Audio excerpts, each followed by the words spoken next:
ಹೊನ್ನಾವರ ತಾಲೂಕಿನ ಕಡ್ನೀರು ಗ್ರಾಮದ ಅರವಿಂದ ನರಸಿಂಹಪ್ರಭು ಹಾಗೂ ಸುರೇಶ್ ನರಸಿಂಹಪ್ರಭು ಸಹೋದರರು ಪುರಾಣ ಪ್ರಸಿದ್ಧ ಶ್ರೀ ಮಹಾಲಿಂಗೇಶ್ವರ ದೇವರಿಗೆ ರಜತ ಪ್ರಭಾವಳಿ ಸಮರ್ಪಿಸಿ ಧನ್ಯತೆ ಮೆರೆದರು.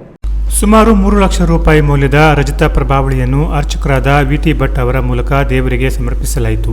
ಕಡ್ನೀರಿನ ಅರವಿಂದ ನರಸಿಂಹಪ್ರಭು ಹಾಗೂ ಸುರೇಶ್ ನರಸಿಂಹಪ್ರಭು ಸಹೋದರರು ಹಾಗೂ ಅವರ ಕುಟುಂಬ ಬೇಡಿದ್ದಿಷ್ಟಾರ್ಥ ಸಿದ್ಧಿಗಾಗಿ ಶ್ರೀ ಮಹಾಲಿಂಗೇಶ್ವರ ದೇವರಿಗೆ ಬೆಳ್ಳಿಯ ಪ್ರಭಾವಳಿಯನ್ನು ಸಮರ್ಪಿಸುವುದಾಗಿ ಈ ಹಿಂದೆ ಸಂಕಲ್ಪ ಹೊತ್ತಿಕೊಂಡಿದ್ರು. ಅದರಂತೆ ವರ್ಷಂಪ್ರತಿ ನಡೆಯುವ ಭಜನಾ ಸಪ್ತಾಹದ ದಿನವಾದ ಸೋಮವಾರ ಕುಟುಂಬ ಸಮೇತರಾಗಿ ಆಗಮಿಸಿ ರಜತ ಪ್ರಭಾವಳಿಯನ್ನು ಸಮರ್ಪಿಸುವ ಮೂಲಕ ಭಕ್ತಿ ಮೆರೆದರು. ಇವರು ಈ ಹಿಂದೆ ಶ್ರೀ ದಕ್ಷಿಣ ಕಾಳಿ ಅಮ್ಮನವರಿಗೆ 15 ಗ್ರಾಂ ತೂಕದ ಬಂಗಾರದ ಹಾರ, ಶ್ರೀ ಗೋಳಿಬೀರಪ್ಪ ದೇವರಿಗೆ 50,000 ರೂಪಾಯಿ ಮೌಲ್ಯದ ಬೆಳ್ಳಿ ಕವಚ ಸಮರ್ಪಿಸಿ ಮಾದರಿಯಾಗಿದ್ರು. ಇದರ ಜೊತೆಗೆ ಕಡ್ನೀರು ಬಂಡಿ ಹಬ್ಬದ ಖರ್ಚು ವೆಚ್ಚಕ್ಕಾಗಿ 1 ಲಕ್ಷ ರೂಪಾಯಿ ಹಣವನ್ನು ಠೇವು ಇಟ್ಟು ಅದರಿಂದ ಬರುವ ಬಡ್ಡಿಯಲ್ಲಿ ದೇವಾಲಯದ ಇತರೆ ಅಭಿವೃದ್ಧಿ ಮತ್ತು ಸೇವಾ ಕಾರ್ಯಗಳಿಗಾಗಿ ಬಳಕೆಯಾಗುತ್ತಿರುವುದು ವಿಶೇಷ. ಇದೀಗ 3 ಲಕ್ಷ ರೂಪಾಯಿ ಮೌಲ್ಯದ ರಜತ ಪ್ರಭಾವಳಿಯನ್ನ ಶ್ರೀದೇವರಿಗೆ ಅರ್ಪಣೆ ಮಾಡುವುದರೊಂದಿಗೆ ಸಕಲ ಇಷ್ಟಾರ್ಥ ಸಿದ್ಧಿಸುವಂತೆ ಪ್ರಾರ್ಥಿಸಿದರು. ರಜತ ಪ್ರಭಾವಳಿಯನ್ನು ದೇವಾಲಯದ ಮುಕ್ತೇಸರರಾದ ಮಂಜುನಾಥ ನಾಯ್ಕ್, ತಿಮ್ಮಪ್ಪ ನಾಯ್ಕ್, ಮಾರುತಿ ಪ್ರಭು, ಪರಮೇಶ್ವರ ಗೌಡ ಅವರ ಮೂಲಕ ಊರಿನ ಅನೇಕರ ಸಮ್ಮುಖದಲ್ಲಿ ಹಸ್ತಾಂತರಿಸಿದರು.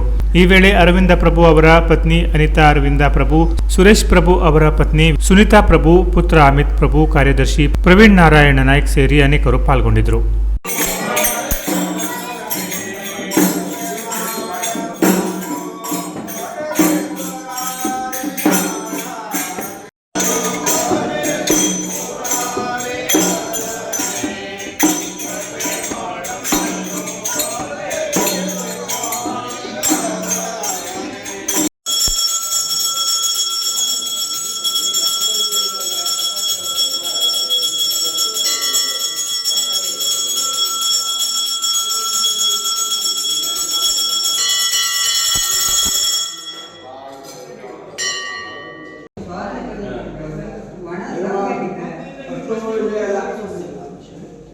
Canara plus news Honnavar.